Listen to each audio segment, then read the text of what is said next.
Joint audit. Joint audit, जब भी audit बहुत बड़ा रहेगा, company can appoint the joint auditors, पर उसके एडवांटेजेस क्या क्या रहेंगे? सिंपली कि तुम्हारी एक्सपर्टाइज शेयरिंग होंगी, लोड कम रहेगा, म्यूचुअल कंसल्टेशन कर सकते, बेस्ट परफॉर्मेंस दे पाएंगे तुम, क्लाइंट को इम्प्रूव्ड सर्विसेज मिलेंगी। हाँ, अगर एक आधी कंपनी टेक ओवर होती है तो फिर पहले ऑडिटर को भी रख के दूसरे ऑडिटर को भी रखा जा सकता है, that is also possible. Multinational companies generally lower local level के इसके लिए लोकल ऑडिटर लगा देती है, एक हेल्दी कंपटीशन बना रहता है। प्रॉब्लम क्या होता है? फीस शेयर हो जाती है, psychological problem, ego issues, superiority complex आती है, कोऑर्डिनेशन में इश्यू आ सकता है, कॉमन कंसर्न जो सबको मिलके डिसाइडेड है वो एरिया निग्लेक्ट हो सकता है।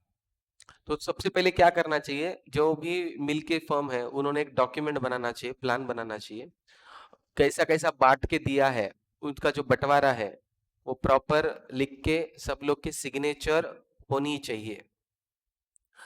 तो हाँ, उनका सबका कॉमनली क्या डिसीजन होना चाहिए, कौन से एरियाज है जो कॉमनली रहेंगे, division of audit areas and common areas, उनका मेन ऑब्जेक्टिव क्या है, उस सबको ये करना, नेचर टाइम एंड डिस्कस करना। मेन क्या था? हाँ, सबको कॉमन एंगेजमेंट लेटर मिलेगा, जो भी डिवीजन ऑफ वर्क हुआ उसके ऊपर सिग्नेचर देंगे तुम, जिसको जो एरिया दिया उसके लिए ही वो लाइबल रहेगा, बाकी चीजों के लिए लाइबल नहीं रहेगा। कॉमन एरिया के लिए सभी लोग लाइबल रहेंगे। और ऐसे कौन से एरियाज है जो सभी के सभी एप्लीकेबल, सभी के सभी लाइबल रहेंगे? ऐसे 6 एरियाज है जहां पे सभी के सभी लाइबल है। कौन से हैं? जो काम डिवाइड नहीं हुआ, ऐसा काम जिसके ऊपर डिसीजन सबने मिलके लिया है। हाँ, रिलेवेंट एथिकल रिक्वायरमेंट AFRF अगर तुमने नहीं किया है, और स्टैंडर्ड्स को फॉलो नहीं करे हैं या लॉ को फॉलो नहीं, AFRF, law, standards of auditing, इन तीनों को अगर फॉलो नहीं किया तो कॉमनली अवेलेबल है। जो एरियाज कॉमनली डिवाइडेड है, मतलब सब लोग उसके लिए थे, वो जिसके ऊपर सबने डिसीजन लिया है, या फिर एक ऐसा मैटर था जो सबके साथ डिस्कस हुआ और सबने मिलके डिसीजन लिया है, ऐसे केस में सभी के सभी ऑडिटर्स लाइबल रहेंगे। अगर डिसएग्रीमेंट है तो क्या करना चाहिए? हाँ, तो अगर डिसएग्रीमेंट है तो मेजोरिटी को फॉलो करने की कोई जरूरत नहीं है। ट्राई करो कि एक कंसाइज हो जाए, पर नहीं हुए तो 2 ऑडिट रिपोर्ट हो, और एक ऑडिट रिपोर्ट में दूसरे का रेफरेंस और इसके अंदर पहले वाले का रेफरेंस होना चाहिए, रेफरेंसेस दोनों को देना चाहिए। हाँ, अगर एग्जाम में क्वेश्चन आया true oblique false in case of joint audit, joint auditors are joint and severally liable, joint and several liable, true और फॉल्स, क्या लिखेंगे?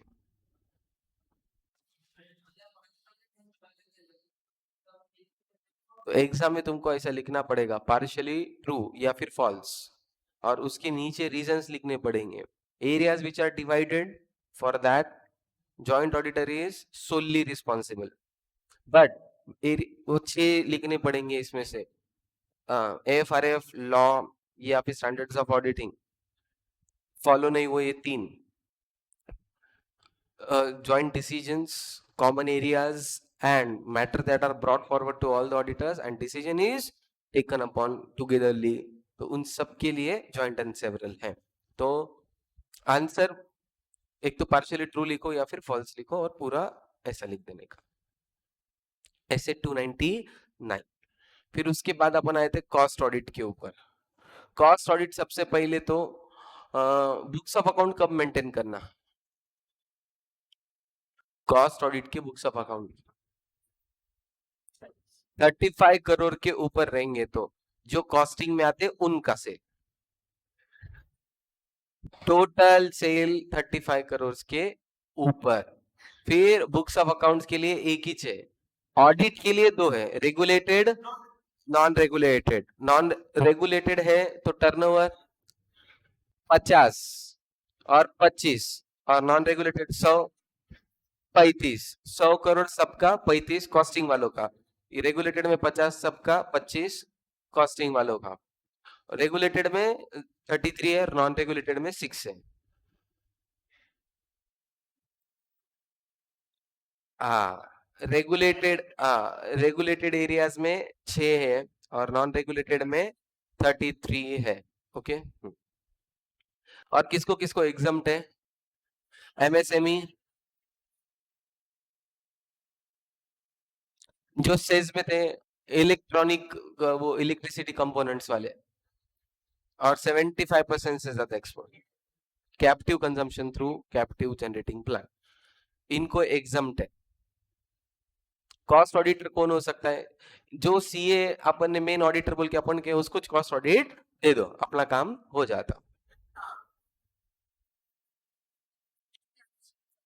हाँ, जो सीए है वही कॉस्ट ऑडिटर रह सकता क्या?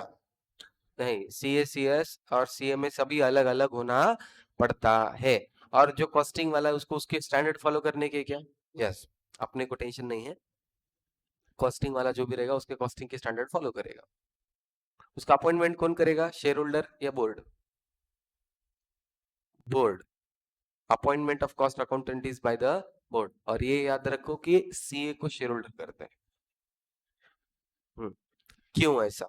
शांति से, एक छोटी सी चीज है पर है बहुत खतरनाक। कॉस्टिंग सीक्रेट डेटा है। शेयर होल्डर अपॉइंट करे तो रिपोर्ट भी शेयर होल्डर को देना पड़ेगा। शेयर होल्डर को दे दिए तो ओपन हो जाएगा पूरा। इसीलिए कॉस्ट अकाउंटेंट को बोर्ड अपॉइंट करता है और सीए को शेयर होल्डर अपॉइंट करते। तो शेयर होल्डर अपॉइंट करते तो सीए रिपोर्ट भी किसको देगा? शेयर होल्डर्स को। और शेयर होल्डर को balance sheet, P and L, audit report वो तो ओपनली गूगल पे मिलता है और ये पब्लिक इंफॉर्मेशन है, सीक्रेट नहीं है। इसके वजह से सीए को अपॉइंट शेयर होल्डर करते हैं, बट कॉस्ट ऑडिटर को अपॉइंट बोर्ड करता है। लिखो किधर, तो अच्छी बात है ये।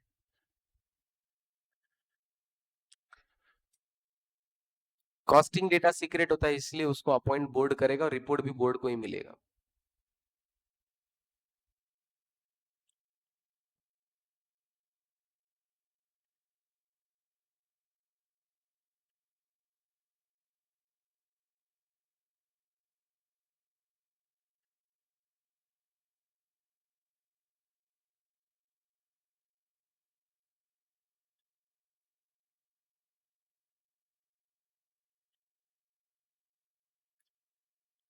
Okay, next.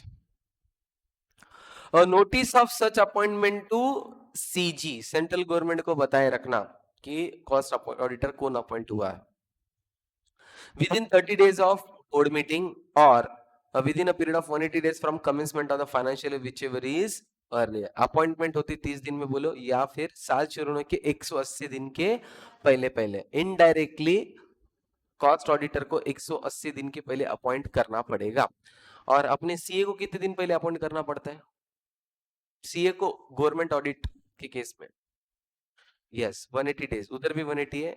हाँ, यहाँ पे गवर्नमेंट नहीं है ऐसा, कोई भी कंपनी के लिए 180 days. Form CRA2 along with the fee in electronical mode, CRA2 में रहेगा इनका appointment. A certificate from auditor shall be obtained। अभी कॉस्ट ऑडिटर से एक सर्टिफिकेट लेंगे, क्या सर्टिफिकेट लेंगे?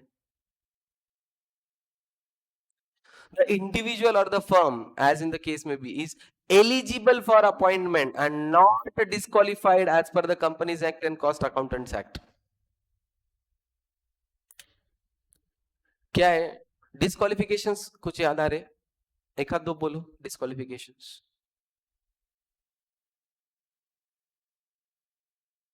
हाँ, जिसको ऑडिट कर रहे उसके शेयर खरीद सकते क्या?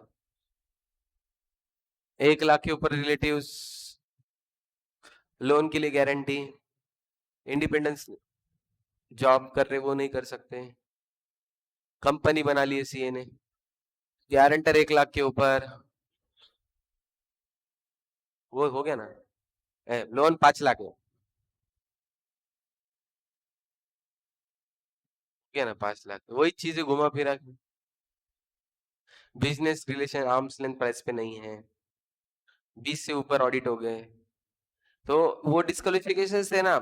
वैसा कॉस्ट ऑडिटर को भी तो रहेंगे, कॉस्ट ऑडिटर को भी वही डिस्क्वालिफिकेशन है जो चार्टर्ड अकाउंटेंट को हम, तो बेसिकली वो डिस्क्वालिफिकेशंस नहीं रहना, उनसे लिख के लो कि भाई मैं कोई तरीके से डिस्क्वालिफाइड नहीं। Satisfy the criteria provided in section 1 point, वही तो था एलिजिबिलिटी, उसमें ही तो पढ़े ये सब अपन ने। क्या हुआ? कौन सा?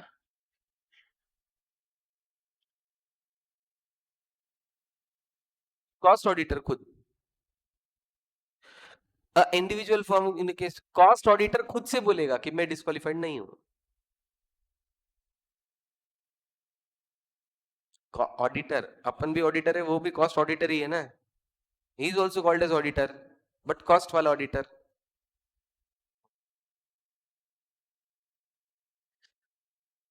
Okay, the propose appointment is within the limits. हाँ, विद इन द लिमिट्स दो तरीके से, एक उसके पास 20 से ज्यादा कंपनियां नहीं होना, और दूसरा बोर्ड ऑफ डायरेक्टर ने करना, अपॉइंटमेंट अथॉरिटी भी लिमिट के अंदर होना, और उसके पास भी 20 से ज्यादा कंपनीज। 20 कंपनीज में क्या क्या काउंट नहीं होता?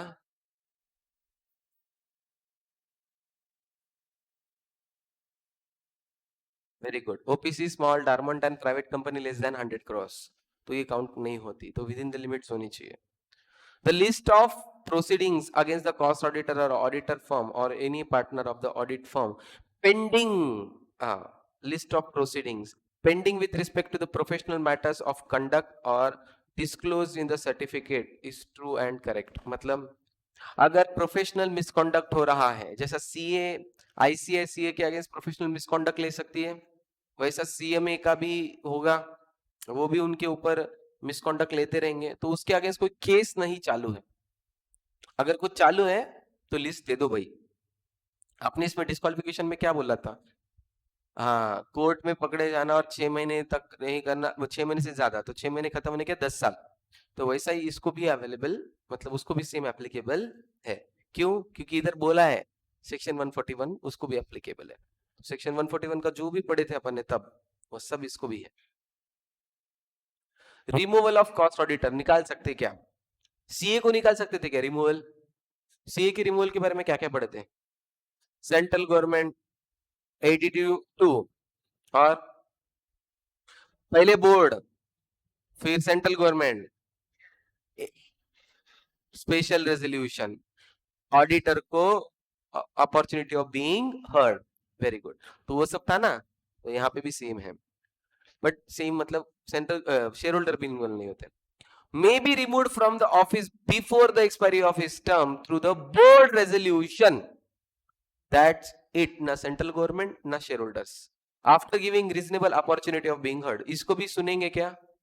Yes, recording the reasons of such removal in writing to be filed with CG for intimating the appointment of another cost auditor। ये याद रखो, सेंट्रल गवर्नमेंट को दूसरा अपॉइंटमेंट की बातें बता रहे, इसको निकाले वाला वो नहीं बताया, तो उधर किधर तो लिखो रिमूवल ऑफ कॉस्ट ऑडिटर, वहां पे है दिख रहा के मॉडल में, वहां पे लिखो क्या लिखते हैं, शेयर होल्डर को या सेंट्रल गवर्नमेंट को नहीं बताते, शेयर होल्डर्स को या सेंट्रल गवर्नमेंट को नहीं बताते।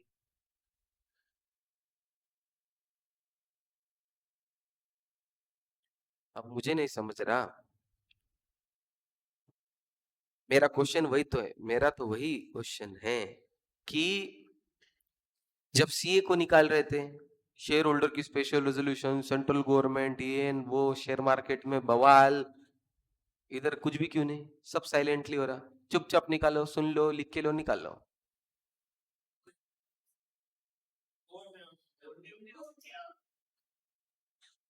वेरी गुड, शेयर होल्डर ने अपॉइंट किया तो शेयर होल्डर ही निकालेंगे, बोर्ड ने अपॉइंट किया बोर्ड ही निकालेंगे, और इसकी ऐसी इंफॉर्मेशन है जो शेयर होल्डर तक अपन लेके नहीं जा सकते, ये सीक्रेट इंफॉर्मेशन है, तो इसके लिए शेयर होल्डर इन्वॉल्व नहीं होता। और वैसे भी सेंट्रल गवर्नमेंट को कुछ, सेंट्रल गवर्नमेंट कब आती है? पब्लिक एट लार्ज इंपैक्ट कर रही है, यहाँ से पब्लिक एट लार्ज तो इंपैक्ट हो रही नहीं है, तो सेंट्रल गवर्नमेंट को पूछ के फायदा नहीं है, सेंट्रल गवर्नमेंट को बता दो कि हमने निकाला और दूसरा अपॉइंट कर दिया, समझे कि नहीं?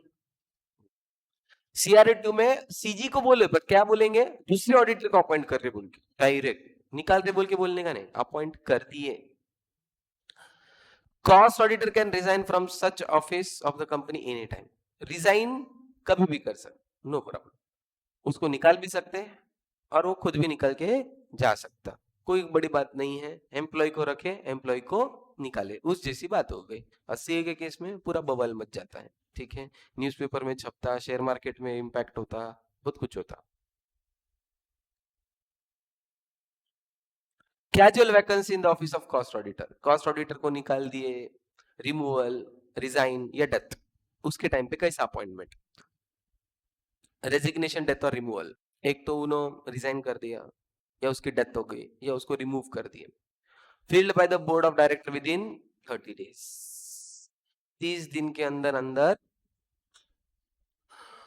किसी और को अपॉइंट करना पड़ेगा। कौन अपॉइंट करेगा?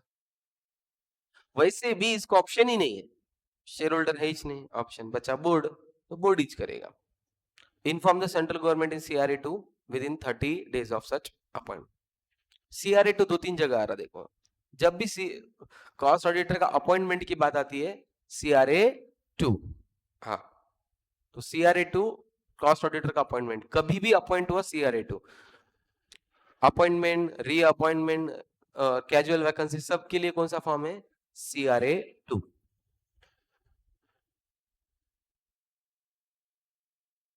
30 दिन के अंदर अंदर इन्फॉर्म करो। Remuneration of cost auditor, audit committee is required, recommended by the audit committee, approved by the board and ratified by the shareholder। हाय, अब मेरे को नहीं समझ में आ रहा, शेयर होल्डर अभी क्यों आ गए? इसका रेम्युनरेशन कौन दे रहा? हाँ भाई, पैसे के लिए तो शेयर होल्डर रिस्पॉन्सिबल है ना, वो तो बोलेंगे भाई तुम पैसा खर्चा कर रहे, हमको पूछो तो सही।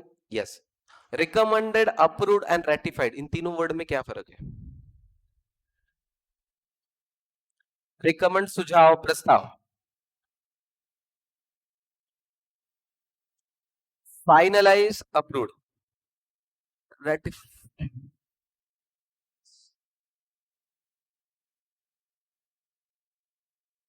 वो रेक्टिफाई होता,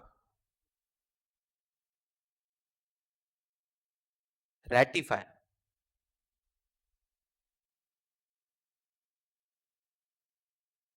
वेरी गुड। रैटिफाई का मतलब होता है फिलहाल तो परमिशन नहीं थी, बट शेयर होल्डर ने बाद में बोल के वो परमिशन को ओके कर दिया। It's something like that, something which is voidable, you make a valid. समझा क्या? नहीं, वाइडेबल मतलब क्या होता है? वाइड भी, वैलिड भी, ठीक है, अपने ऊपर है। अब अभी इसका एक रेटिफिकेशन एक 2 मिनट के लिए बोल देता हूं। फॉर एग्जाम्पल, एक चाय वाला आता है बीसीए में, एम्प्लॉयज को सबको चाय बांटता है, क्या कर देता है, वहां पे एक ऑफिस का एक पर्सन होता है, उसके बुक के ऊपर सिग्नेचर मार देता है और चले जाता है। अब बीसीए में खर्चा करने का पावर वो एम्प्लॉय के पास है क्या?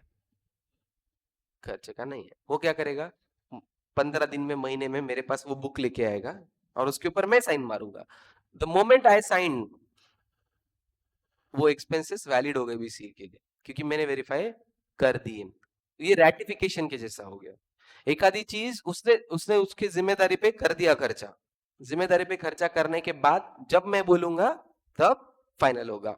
हाँ, कुछ कुछ पावर्स उसके हद तक दिए हैं, बट उसको मैं सर्टिफाई नहीं करूंगा जब तक फाइनल नहीं होते। Share hold actually share holder का चीज है रेम्युनरेशन, बट एजीएम तक वेट करेंगे क्या कॉस्ट ऑडिटर के लिए? नहीं, उसको जब तक अपॉइंट कर दो और उसको बोलेंगे हाँ, शेयर होल्डर को कान पे डाल देंगे, जब तक तेरी ये टर्म्स है। रेटिफिकेशन में 99% चेंजेस नहीं होते, बट 1% चांस है इसमें छोटे मोटे चेंजेस किए जा सके। 99% नो इशू। अगर समझना चाहे तो रेकमेंड मतलब सुझाव,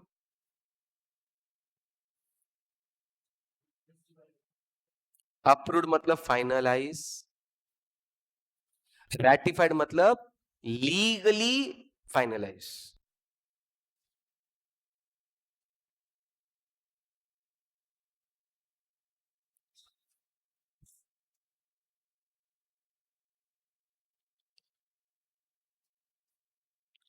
हाँ, इसके केस में तुमको बर्थडे पे ड्रेस खरीदना है, मम्मी को बोले मम्मी ये चाहिए, तो you have given a recommendation, mummy बोले ठीक है ले ले, अप्रूवल दे दिए, फिर कपड़े आने के बाद मम्मी पापा को बता देती है ये इसका बर्थडे था, ये उसके लिए कपड़े ले लिए इतने इतने रुपए के, बताती है, पूछती नहीं है।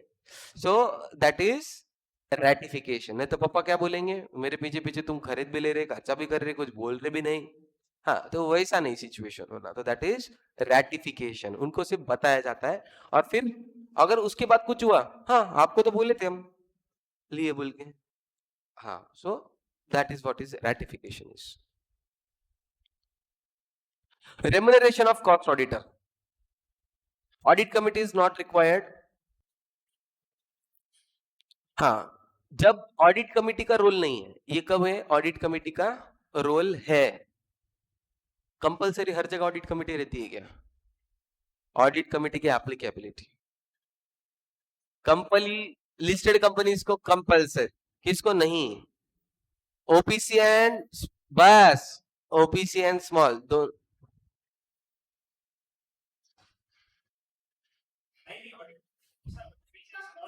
OKC, small, diamond and private, yes, चारों को एप्लीकेबल नहीं है। पब्लिक अनलिस्टेड 10, 50, 100, सही सही। हाँ, सो जब ऑडिट कमिटी एप्लीकेबल नहीं है तब बोर्ड ऑफ डायरेक्टर अप्रूव कर देंगे और शेयर होल्डर्स रेटिफाई कर देंगे।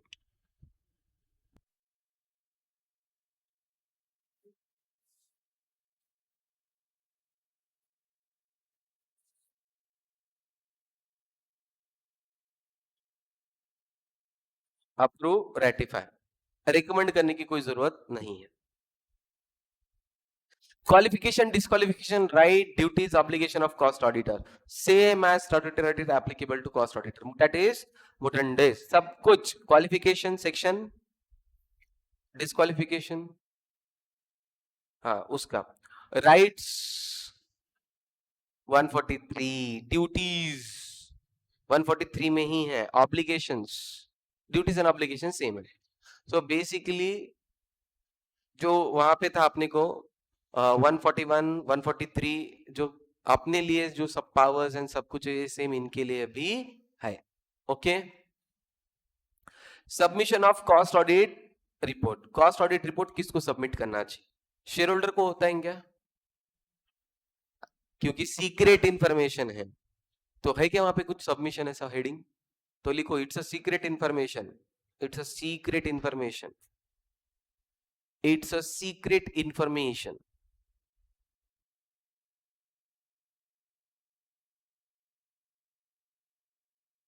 Cost auditor shall submit the report, किसको सबमिट करेंगे? Body, board of directors, on board of director central, that's it, share holder का इन्वॉल्वमेंट नहीं है। Inform CRA 3 in 180 days from the closure of the financial year with with reservations or qualifications, reservation and qualification मतलब adverse remarks. Cost audit अपना report बनाएगा, CRA 3 में audit report बनाएगा, उसके अंदर उसको जो भी निगेटिव लिखने का है वो लिख देगा। फिर निगेटिव लिखने के बाद किसकी जिम्मेदारी है? बोर्ड ऑफ डायरेक्टर की जिम्मेदारी है कि उसके ऊपर बोलना पड़ेगा कि ये निगेटिव के ऊपर मेरे को क्या एक्सप्लेनेशन देना है, कि ये तूने लिखा तो सही गलत है, पर ये गलत के लिए मुझे कुछ ना कुछ तो तुझे जवाब देना पड़ेगा। हाँ, तो सीआरए 4 के अंदर within 30 days of receipt with full information and explanation on every reservation, हर एक चीज जो थी, जो ऑडिटर ने गलत गलत गलत गलत बोली है उसके ऊपर एक्सप्लेनेशन देना पड़ेगा। और फिर सेंट्रल गवर्नमेंट को दोनों चीजें जाएंगी, कौन सी दोनों? ऑडिटर ने क्या गलत बोला है एंड बोर्ड ऑफ डायरेक्टर का उसके ऊपर क्या बोलना है, और ये दोनों चीजें सेंट्रल गवर्नमेंट के पास चली जाएंगे। समझे? हाँ, और यहाँ पे शेयर होल्डर इन्वॉल्व नहीं है, लिखे क्या share holder are not involve. मतलब सेंट्रल गवर्नमेंट को पता है और शेयर होल्डर को खबर भी नहीं है, उसकी कंपनी है।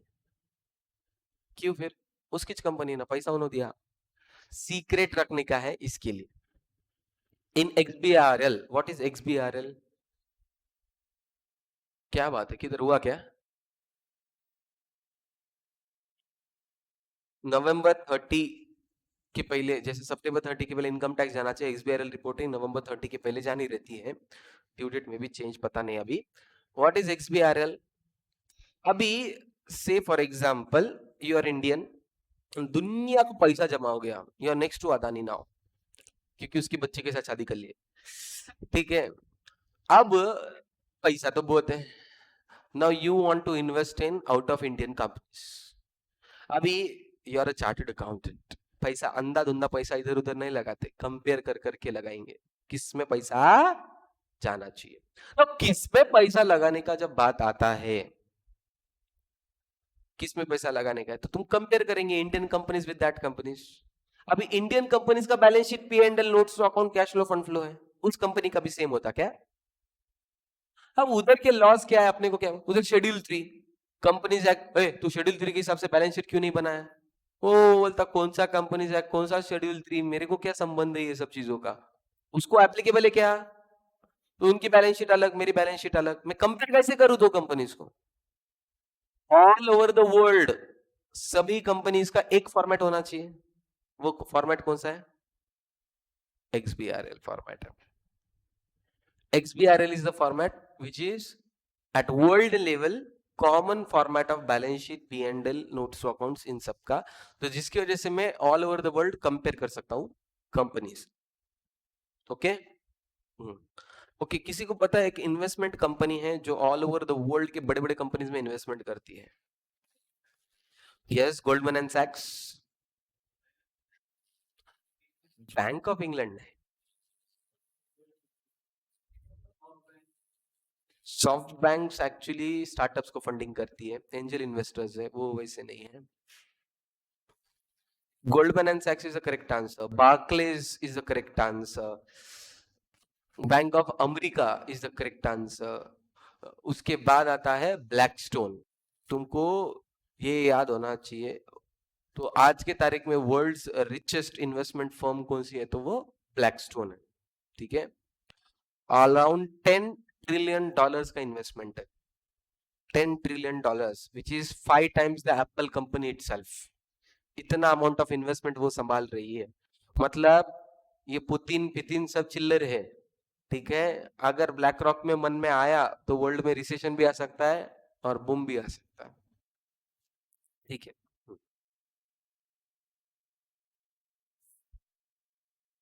हाँ, तो अभी ब्लैक रॉक में अगर तुमको जॉब लग गई, बस सर यही दुनिया में चाहिए।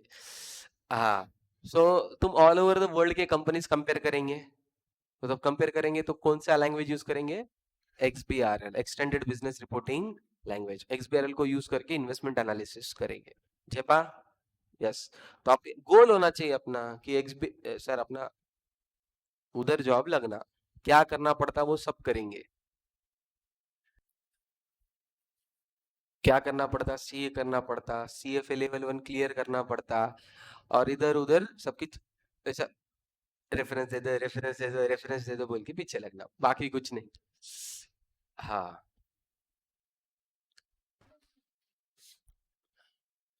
मेरे senior who was selected in Goldman and सैक्स, 5 साल के अंदर अंदर ही वाज एट पोजीशन कि इसको, वो शाना अकेला इंसान था जो मेरे कांटेक्ट लिस्ट में है। हाँ कि- इतना भी नहीं हवा। हाँ, सो कि अगर उसको इंडिया के अंदर उसको मतलब मुंबई में जॉब था, और अलग अलग कंपनीज का है, कंपनी के तरफ से देखो चार्टर्ड अकाउंटेंट को फ्लाइट के टिकट्स मिलते हैं, सब कुछ होता है। अगर तुमको दिल्ली में क्लाइंट ने बुलाया तो तुमको फ्लाइट टिकट्स मिल जाते हैं, नो प्रॉब्लम। बट उसके लिए प्राइवेट जेट या हेलीकॉप्टर अरेंज होता था।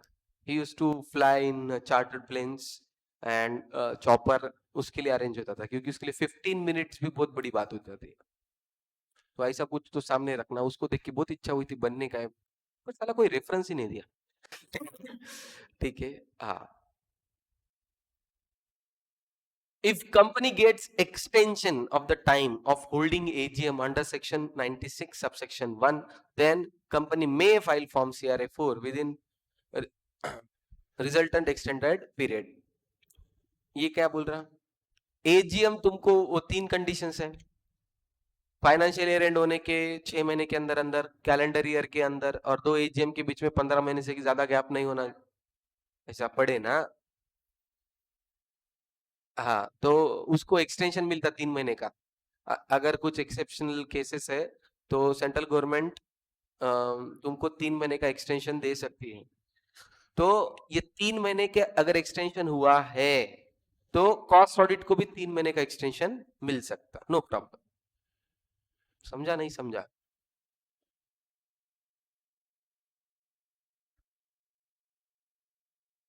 तो लिखो, अगर एजीएम एक्सटेंड हुआ तो कॉस्ट ऑडिट रिपोर्ट भी एक्सटेंड हो सकता है। एजीएम अगर एक्सटेंड हुआ 3 महीना तो कॉस्ट ऑडिट रिपोर्ट भी एक्सटेंड हो सकता है।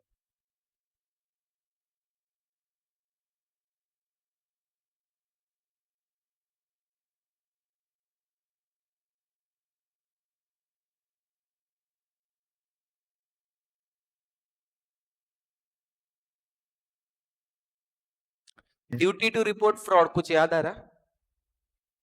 1 करोड़ के ऊपर नीचे, 2 दिन का टाइम, 45 डेज, 15 दिन, एक्शन लिए तो नाम नहीं लेना, नहीं लिए तो नाम लिखना, सेंट्रल गवर्नमेंट को बताना, 1 लाख से 25 लाख की पेनल्टी लगती। और वहां पे पढ़े थे क्या कि ये फ्रॉड रिपोर्टिंग का काम सिर्फ सीए का है क्या? सीए, सीएस, सीए में सबको था कि नहीं? और लिखा था ना मुटेटिस मुटेटिस सबको एप्लीकेबल है। तो duty to report fraud same as statutory auditor. जैसा स्टैट्यूटरी ऑडिट को रिपोर्टिंग ऑफ फ्रॉड एप्लीकेबल है, वैसा कॉस्ट ऑडिटर को भी एप्लीकेबल है। अगर फॉलो नहीं करे तो पेनल्टी पड़े थे क्या? 1 से 25 लाख तक की पेनल्टी थी। Penal provision in case of default as per section 147 वो पढ़ेंगे अपन, सबकी लिस्ट पेनल्टीज पढ़ेंगे कि अगर फॉलो नहीं हुआ तो क्या। ओके जेपा, now we are starting with car. तो क्या हुआ? कारो एक पॉइंट छूटा था अपना, कारो के पास जाओ। कंपनीज ऑडिट रिपोर्ट ऑर्डर,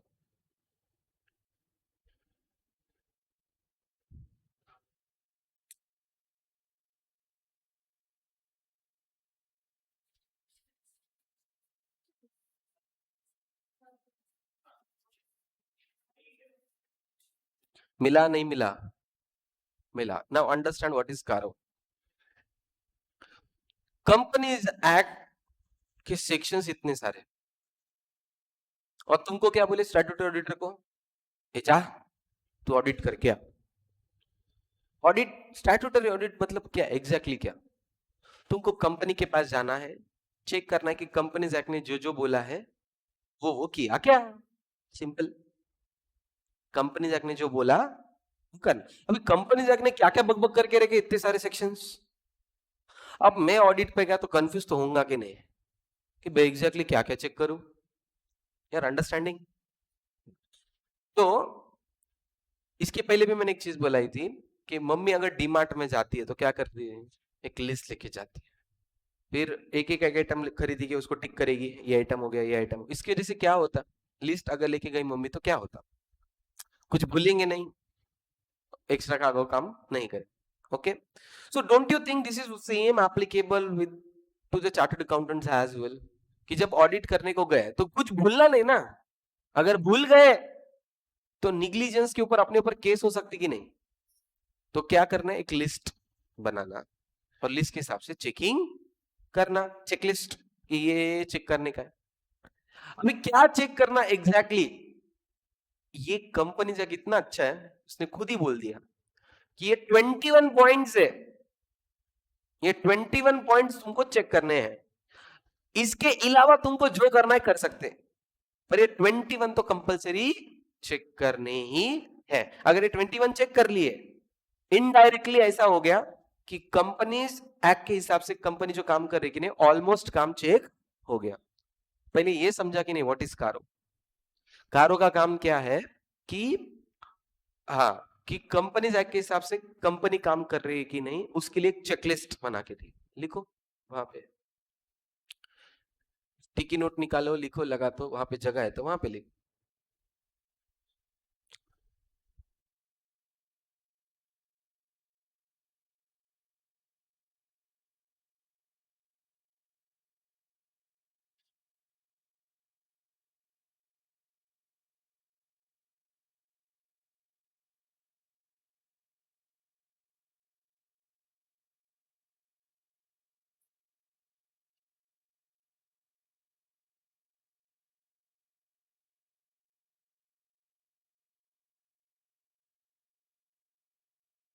लिखे नाउ। तो बेसिकली आपने को इतना चेक करना है कि कंपनीज एक्ट के हिसाब से क्या क्या है। अब मुझे बोलो, हर कोई कंपनी को सेम तराजू में तो चेक नहीं कर सकते, तो उसका एप्लीकेबिलिटी चेक करते, कारो किसको किसको एप्लीकेबल है। Applies to every company including Indian company को तो है ही है। मेरे को बोला अमेरिका की कंपनी अपना कारो क्यों फॉलो करेगी?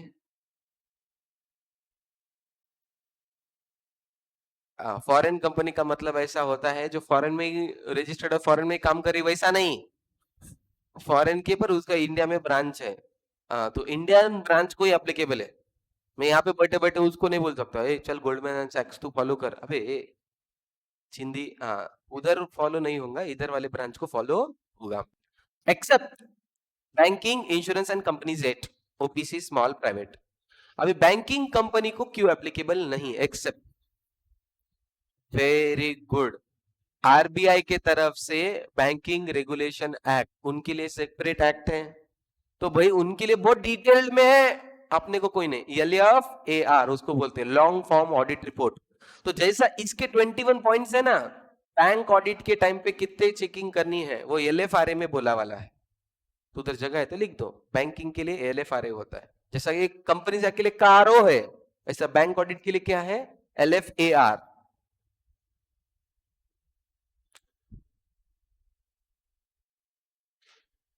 तो अगर तुमको फ्यूचर में बैंक ऑडिट मिला, अरे बैंक में जाके क्या चेक करना रहता, टेंशन न को लो, क्या करो LFAR डाउनलोड करो, LFAR में देखो क्या क्या क्या क्या पॉइंट चेक करने हैं, होते पॉइंट चेक करो, खत्म।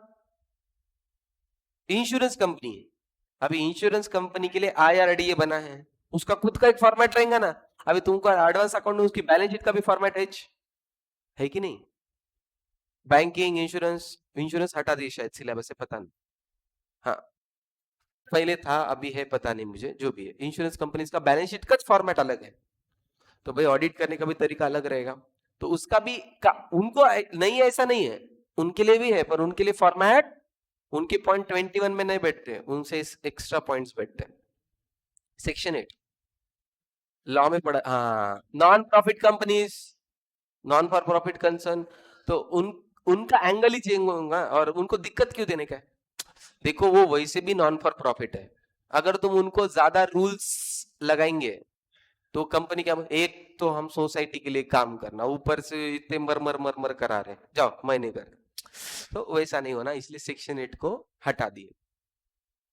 ओपीसी छोटी है बोल के, स्मॉल चिल्लर है बोल के, प्राइवेट लिमिटेड को कंडीशंस है, paid up capital and reserve and surplus not more than 1 crore, 1 crore से ऊपर कैपिटल है, borrowing not exceeding 1 crore and revenue not exceeding 10 crore. मतलब ये तीनों कंडीशन अगर सेटिस्फाई होंगे तो एग्जम्प्ट होगा, अगर इन तीनों में से एक भी कंडीशन टूटी तो एप्लीकेबल हो जाएगा। जेपा शांति से, किसको कंपलसरी एप्लीकेबल है?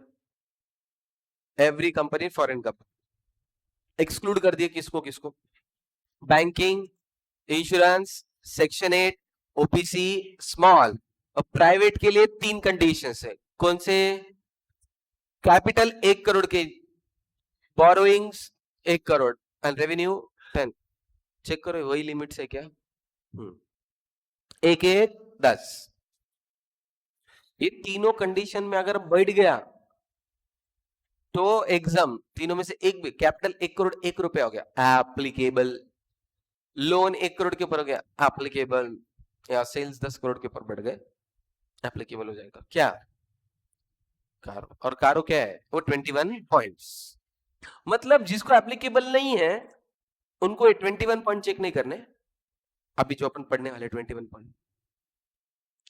वेरी गुड, तो सीए के हिसाब से जो करना है करो, बट सेक्शन 143 में जो ड्यूटीज पढ़े, ड्यूटीज के टाइम अपन ने पढ़ा था लोन्स एंड एडवांसेस, कैश में पर्सनल एक्सपेंसेस उसके अंदर नहीं आना, वैसे जो वहां पे पढ़े थे ना, और स्टैंडर्ड्स ऑफ ऑडिटिंग के हिसाब से जो जो चीजें वो सब चेक करो।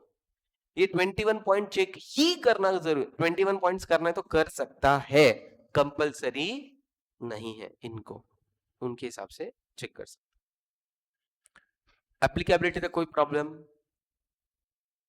हाँ, not for auditor report on consolidated financial statement except clause 21। मतलब अगर तुमको कंसोलिडेटेड फाइनेंशियल स्टेटमेंट, ये वर्ड हुआ क्या? सीएफएस क्या होता है?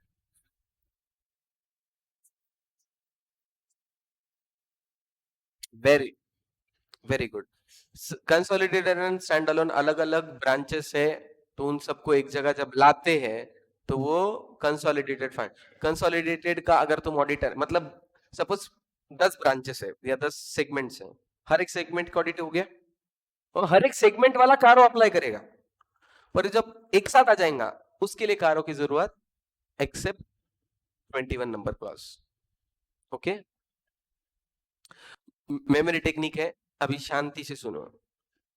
ये तुमको सिर्फ सिलेबस में बोल के नहीं है, जब तुम प्रैक्टिस में जाएंगे या रियल टाइम आगे जाके तुम आर्टिकलशिप करने की सोचे मल्टीनेशनल्स में, और तुमको मल्टीनेशनल में पहले इंटरव्यू में पूछते हैं डीटी जाना है, आईडीटी जाना है, स्टैट्यूटरी ऑडिट में जाना है। अगर तुमने स्टैट ऑडिट सेलेक्ट कर लिया और स्टैट ऑडिट मिला तुमको, तो कंपलसरी तुमको कारो आना ही है, क्योंकि मल्टीनेशनल की बात करें तो उसके पास तुमको क्या लगता है, ये private limited less than 1 crore, OPC, ऐसे कंपनीज रहेंगे क्या? बड़े बड़े कंपनीज रहेंगे, और बड़े बड़े कंपनीज रहेंगे तो कारो एप्लीकेबल है। तो ये याद रखो कि जैसा अकाउंट्स के 3 गोल्डन रूल्स तुमको याद है ना? हाँ। सो तो वैसे अकाउंट्स के 3 गोल्डन रूल ऑलमोस्ट सभी कॉमर्स के सभी बच्चों को याद होता है, दिन रात सुबह शाम कभी भी पूछ लो। Debit what? हाँ, तो जैसा ये तुमको अभी वो रट हो गया है, तुम्हारे खून खून में नस नस में है, वैसा ही हर एक ऑडिटर जो स्टैट ऑडिट करता है उसको कारो के पॉइंट्स याद होना। प्रॉब्लम इज कि कारो का सीक्वेंस नहीं चेंज हो सकता। 21 के 21 याद होना और उसी सीक्वेंस में याद होना, you cannot even change the sequence. मतलब सपोज अभी यहाँ पे एक जगह फिक्स एसेट बोला है, एक जगह स्टॉक बोला है, इन्वेंट्री बोला है, तो मैं इन्वेंट्री और बाद में फिक्स एसेट बोला तो नहीं चलेगा, पहला फिक्स एसेट ही होना चाहिए, समझे कि नहीं? इसकी वजह से इसकी मेमोरी टेक्निक मैंने 21 है ना, तो 3 पार्ट में मेमोरी टेक्निक डिवाइड की है। और मेमोरी टेक्निक थोड़ी सी अलग लगेगी, पर उसका कोई ऑप्शन ही नहीं है, क्योंकि मुझे सीक्वेंस मेंटेन करना है। तो क्या है? फील द सीएस, उड़ी बाबा, फ्रॉड निधि रिलेटेड पार्टी निकली, आईएएस टू एनआरसी रेजिग्नेशन करो, अदरवाइज फाइनेंशियल ट्रांसफर एडवर्स होगा। हाँ, ऑप्शन नहीं है, लिखना पड़ेगा।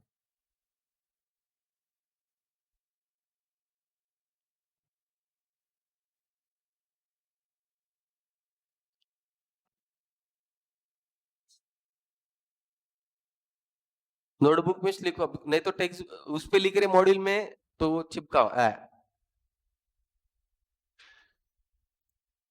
क्या? एक्सेस।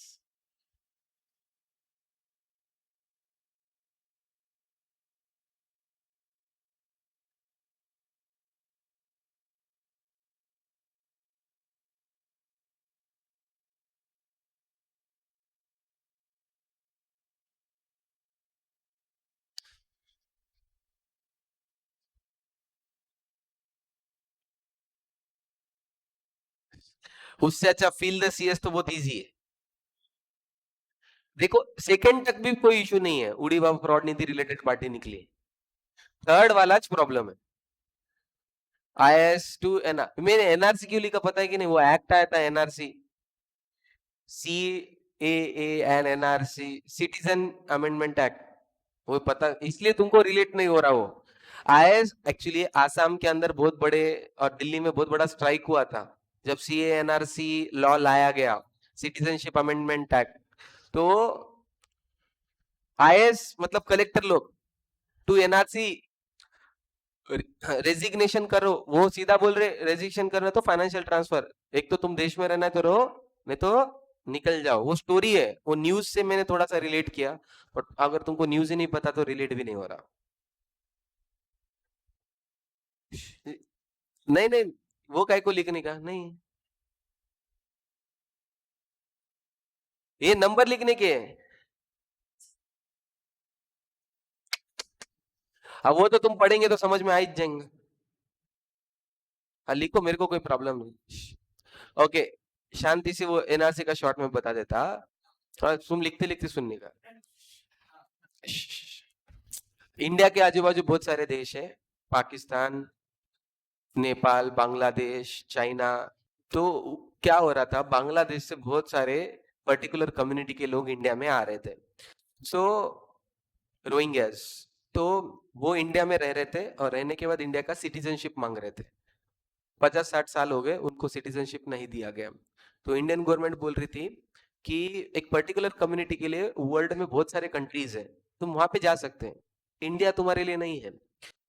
अगर कोई इन कंट्री से कोई हिंदूज अगर आ सकते हैं, क्योंकि Hindus are minority in that country and India में हिंदू मेजोरिटी है, तो तुम इंडिया में आ सकते हो।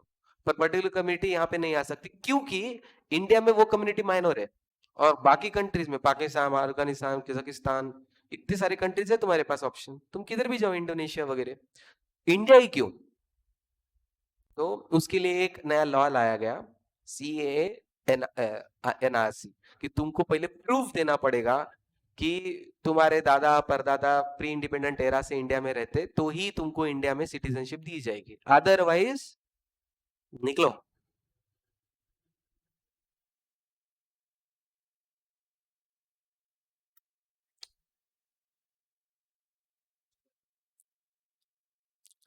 एक्चुअली क्या हो रहा था कि एक पर्टिकुलर स्टेट में पूरा पॉलिटिकल पार्टी चेंज हो रहा था।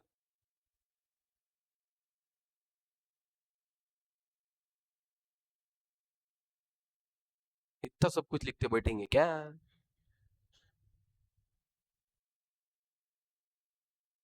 हाँ मैं फोटो भेजता आराम से, रिवीजन करेंगे फास्ट। शॉर्ट में रिवाइज, AS1, AS1 के हिसाब से 3 चीजें अपने को फॉलो करनी रहती है, कंसिस्टेंसी, अक्रूवल, गोइंग कंसर्न। तो ये बाय डिफॉल्ट अजम्पशन रहेगा कि कंपनी फॉलो कर रही है। तुमको रिपोर्ट कब करना है, अगर फॉलो नहीं कर रही। अगर नहीं फॉलो कर रहे तो पहला क्वेश्चन पूछो मटेरियल है क्या, अगर इमटेरियल है तो इग्नोर। अगर मटेरियल है और तीनों में से कुछ एक आधा फॉलो नहीं हो रहा है, तो कंपनीज एक्ट के हिसाब से पहले तुमने क्या करना कि एग्जम्प्ट है क्या चेक करो। अगर एग्जम्प्ट है तो कोई बात नहीं, एग्जाम नहीं है तो तुमको ऑडिट रिपोर्ट चेंज करनी पड़ेगी, और उसके अंदर तुमको डिस्क्लोजर या जो भी है ऑडिट रिपोर्ट में लिखना पड़ेगा कि ये फॉलो नहीं हुआ। कंपनीज एक्ट के अलावा दूसरे कोई है तो उस एक्ट में क्या है, तो उस एक्ट में देखो सोल प्रोप्राइटर का, partnership act, HUF act, AOP act, trust act, उसमें देखो कि क्या करना है। उसने बोला क्वालिफाई करो तो क्वालिफाई करो, नहीं बोला तो मत करो। हाँ, अगर तुमको ऐसा बोलने का है कि हम वो सिर्फ एक तुमको बताने की कोशिश कर रहे हैं, हमको क्वालिफिकेशन नहीं देना है, सिर्फ तुम्हारे नजरों में लाके दे रहे हैं। जैसे एक एग्जांपल दिया था मैंने तब, वेज एंड नॉन वेज का सिंबल, वेज नॉन वेज तुमको खाने से रोकता नहीं है, इंफॉर्मेशन देता है कि ये वेज है या नॉन वेज है, और एक्सपायरी डेट तुमको खाने से रोकने की ताकत है। तो एक्सपायरी डेट हो गया है, इसका मतलब वो क्वालिफिकेशन है, बट सिर्फ वेज या नॉन वेज का सिंबल है, मतलब वो सिर्फ डिस्क्लोजर दे रहा है। ठीक है, अगर तुम्हारा डिस्क्लोजर है, क्वालिफिकेशन नहीं है, तो तुम्हारे ओपिनियन पैराग्राफ में नहीं आना चाहिए, किधर भी नहीं। ओके, नेक्स्ट अपन आए थे ब्रांच ऑडिट्स। ब्रांच ऑडिट के केस में ब्रांच अकाउंट के वहां पे सबसे पहले कंपनी की books of account registered office में होना चाहिए, पूरे के पूरे ब्रांच के लिए उसके ब्रांच पे रह सकते हैं। अभी उसमें क्या क्या रखना चाहिए, उसकी रिलेटेड अक्रूवल बेसिस की अकाउंटिंग सिस्टम, इलेक्ट्रॉनिक सिस्टम, सब चीज वहां पे रहना चाहिए। हाँ, तो अगर ब्रांच पे है तो वैसा ब्रांच पे रखो। अगर तुम रजिस्टर्ड ऑफिस के अलावा दूसरी जगह रख रहे हो बुक्स ऑफ अकाउंट्स, तो तुमको एक बोर्ड रेजोल्यूशन पास करना पड़ेगा, 7 दिन के अंदर अंदर रजिस्ट्रार को बताना पड़ेगा और एड्रेस देना पड़ेगा कि हमारे बुक्स ऑफ अकाउंट कहाँ पे रखे गए। अभी ब्रांच इंडिया में है या आउट ऑफ इंडिया है वहां पे ऊपर है।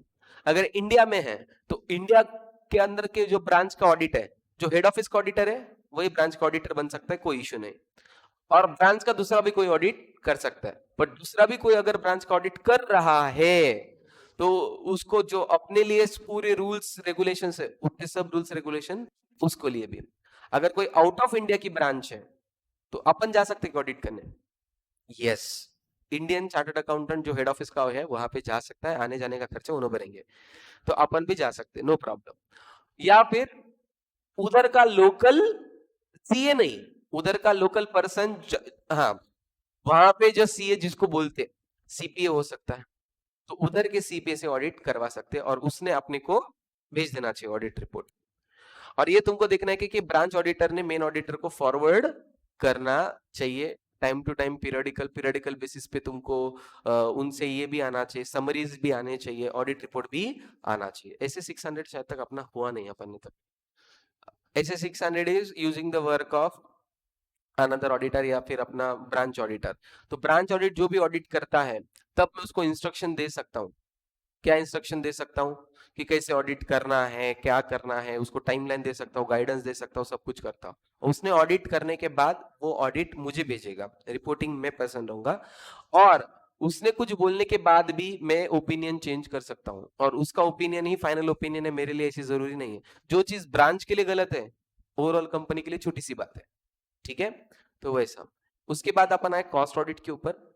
कॉस्ट ऑडिट के केस में सबसे पहले बुक्स ऑफ अकाउंट कब रखना, 35 करोड़ ऑल ओवर द पूरा टर्नओवर।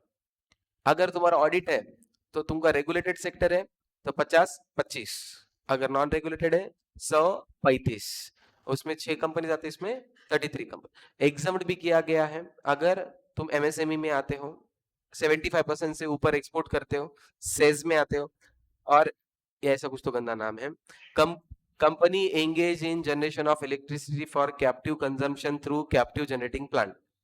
इनको कॉस्ट ऑडिटर कौन बनेगा, जो सीए है वही सीए कॉस्ट ऑडिट नहीं कर सकता।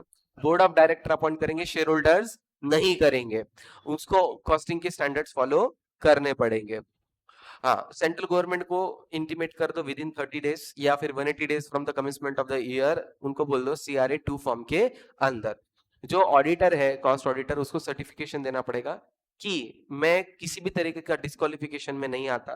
जो सीए के लिए डिस्क्वालिफिकेशन है exact same disqualification cost auditor को भी है, उनको वो फॉलो करना, सर्टिफाई करके देना है कि मैं इसको कोई भी डिस्क्वालिफिकेशन नहीं करता हूं। एंड उसके आगे कोई पेंडिंग लिटिगेशन से, डिसिप्लिनरी एक्शन से उसकी एक लिस्ट देनी है और उसको बोलने का है कि इसके अलावा मेरे पास और कुछ भी नहीं है। रिमूव कर सकते क्या, यस। रिमूव करते समय शेयर होल्डर को इन्वॉल्व होने की जरूरत नहीं है, बोर्ड ऑफ डायरेक्टर डिसीजन करके निकाल देंगे और नए अपॉइंटमेंट करेंगे। नए अपॉइंटमेंट होने के बाद सेंट्रल गवर्नमेंट को बोलेंगे कि हमने नया ऑडिटर अपॉइंट कर दिया है। जैसा सीए छोड़ के जा सकता है, कॉस्ट ऑडिटर भी छोड़ के जा सकता है, कभी भी कोई प्रॉब्लम नहीं। कैजुअल वैकेंसी अगर हुई, डेथ, इंसॉल्वेंसी या डेथ, रिमूवल और रेजिग्नेशन के केस में 30 दिन के अंदर अंदर बोर्ड करेगा, शेयर होल्डर को कुछ भी करने की जरूरत नहीं है। शेयर होल्डर का रोल आएगा रेम्यूनरेशन के केस में। रेम्यूनरेशन कर रहे हैं तो ऑडिट कमेटी रेकमेंड करेगी, बोर्ड ऑफ डायरेक्टर अप्रूव करेगी एंड शेयर होल्डर रेटिफाई करेंगे। और अगर ऑडिट कमेटी नहीं है तो बोर्ड ऑफ डायरेक्टर अप्रूवल देंगे, शेयर होल्डर रेटिफाई कर देंगे। क्वालिफिकेशंस वगैरह सब same as a CS, powers duty सब उनको सीए की जैसी सेम है। Audit report, cost audit report ये सीक्रेट होती है तो शेयर होल्डर तक नहीं जाती है, तो वो पहले CRA 3 के अंदर, अपॉइंटमेंट 2 के अंदर है, बुक्स ऑफ अकाउंट 1 के अंदर है एंड 3 के अंदर रिपोर्ट बना के बोर्ड ऑफ डायरेक्टर को देंगे। उसके अंदर नेगेटिव कमेंट्स रहेंगे, बोर्ड ऑफ डायरेक्टर उसके ऊपर 30 दिन के अंदर अंदर उसके ऊपर अपना क्या एक्सप्लेनेशन है वो लिखेंगे और सेंट्रल गवर्नमेंट को दे देंगे। सेंट्रल गवर्नमेंट के पास वो कॉपी बनी रहेगी। अगर एजीएम लेट हो गई किसी कारणवश और 3 महीने का एक्सटेंशन मिल सकता है जो तुमने कंपनीज एक्ट में पढ़ा रहेगा, तो वही एक्सटेंशन कॉस्ट ऑडिट को भी एप्लीकेबल हो सकती है। Duty to report fraud, duty to report fraud, fraud के अंदर अपन ने देखा था कि पहले चेक करो फ्रॉड 1 करोड़ के नीचे का या ऊपर का है। नीचे का रहा, with in 2 days of acknowledgement board of director या ऑडिट कमेटी को बोलो।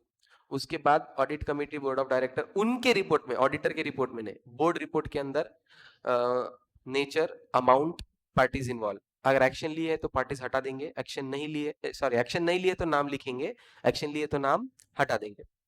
अगर 1 करोड़ के ऊपर का है तो 2 दिन के अंदर अंदर ऑडिट कमिटी या फिर बोर्ड ऑफ डायरेक्टर को बोलो, फिर उनको 45 डेज का टाइम पीरियड दो सुनने के लिए। और 45 डेज के अंदर अगर उन्होंने रिप्लाई दिए तो 15 दिन के अंदर अंदर उनके रिप्लाई के ऊपर अपना रिप्लाई देके सेंट्रल गवर्नमेंट को भेजो। अगर उन्होंने रिप्लाई नहीं दिया तो इमीडिएटली सेंट्रल गवर्नमेंट को भेज दो। अगर नहीं करे फ्रॉड रिपोर्ट तो 1 से लेके 25 लाख की पेनल्टी लग सकती है, सीए को, सीएमए को, सीएस को। that is wouldn't dash, उनको करना पड़ेगा कंपलसरी। अगर फ्रॉड रिपोर्ट करते हो तो सीक्रेसी जो अपने को ऑडिटर को कॉन्फिडेंशियलिटी मेंटेन करनी है वो ब्रीच नहीं होगी। ऐसा सेक्शन 143 सबसेक्शन 13 शायद या 10 पता नहीं, उसने ही बोल दिया है कि ये सुपरसीड है किसी भी एक्ट के अंदर कोई प्रॉब्लम। एक्चुअली ऐसे एक्ट ने बोला है किसी को कॉन्फिडेंशियलिटी मेंटेन करनी चाहिए, बट वो गलत नहीं होगा अगर तुम फ्रॉड रिपोर्ट करते हो तो इस सेक्शन के तहत। ओके, समझा? चलेगा।